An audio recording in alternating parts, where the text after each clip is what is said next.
"77% of anti-abortion leaders are men, 100% of which will never actually get pregnant."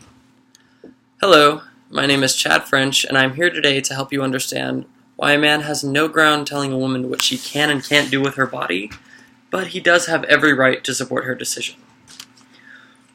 When making the choice of whether or not to terminate a pregnancy, a woman has many, many things to consider, but male scrutiny should never be one. A woman is the only one that is physically affected in a pregnancy. Whenever she becomes pregnant and chooses to carry it out to term, she has to make many, many life sacrifices. She has to choose to stop smoking, stop doing drugs, stop drinking, eat better. All of these are a lot of things to consider. Along with that, she also has to subject herself to many medical tests, immense pain, and possible death during the actual birth. Women with high health risks have very increased chances of complications during the surgery. Pregnancy. These go from many things such as heart disease, kidney issues, autoimmune disease, diabetes, and cancer. The most common of them being high blood pressure, which can actually cause placental abruption, which separates the placenta from the uterine wall. Now, along with all these, there are different circumstances into why termination should be possible. Pro-life and pro-choice, either way, you should agree that there is that. A woman who has conceived a child out of rape, forced to carry it to term, will always have that awful reminder of what happened to her. And even if she does, say, give it up for adoption, and doesn't even have to see it, she will still have to know that she brought life into this earth created out of an awful, tragic, hateful event, rather than created out of love.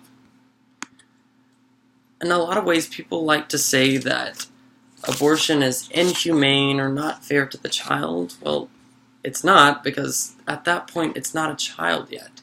But at the same point, there could be situations such as forcing the child to live a shortened life just full of pain and agony due to an unsufferable disease because someone told the parents they could not terminate to save this child the suffering.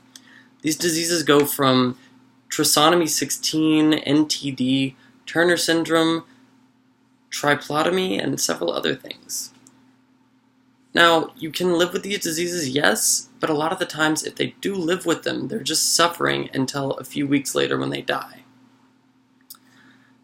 A big point that really bothers me is if you were to tell a woman who would face several health deficits that she can't terminate a pregnancy for her own health. Because by doing that, you're saying that you value potential life over the life that's already created. I would like for everyone to just take a moment to look at these two figures and tell me which one has more rights to you. Now, say the pro-lifers were to outlaw abortion outright. There would still be harmful repercussions.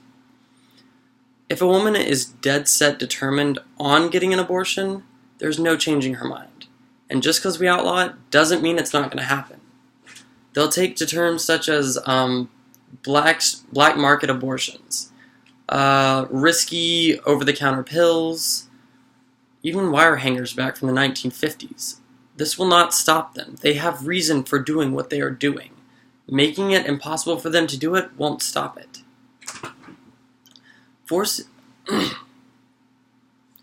Forcing them to keep the children whenever they have to just give them up for adoption afterwards is not beneficial either, due to the fact that it would just create more children in our foster care system that's already stocked full of kids who need a good home. Also, in general, just by doing this, America would be saying to the world, we value the right of a fetus that's not even born over women's rights, which sets women's rights movement back centuries among centuries. Now, having a child is a life-changing event, and women deciding whether or not to terminate, they shouldn't have to seek the approval of someone who can never empathize with them on any level of the process. Through everything I've said, I want it to be reminded that in case not already clear, I'm a man who will never be able to get pregnant and never fully understand what a woman will go through. So I can never make the decision on if a woman should or should not terminate, but I can support her in her right to choose. Thank you.